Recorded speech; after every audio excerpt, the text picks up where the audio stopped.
Be sure to read and follow the safety guidelines to protect your computer from potential damage and ensure your personal safety.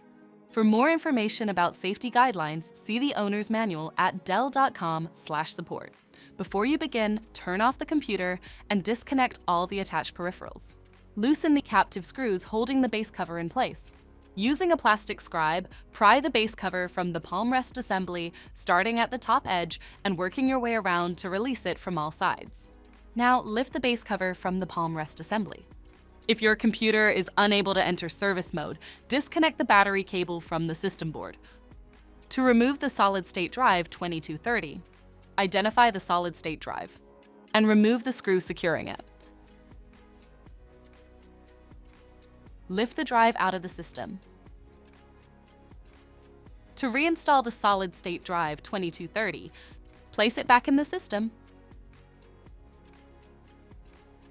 and tighten the screw to secure it. If the battery cable was disconnected earlier, make sure to reconnect it to the system board. Next, align the base cover with the palm rest assembly and gently place it into position. Tighten all required screws to secure the base cover in place. For more information about your Dell system, visit dell.com/support.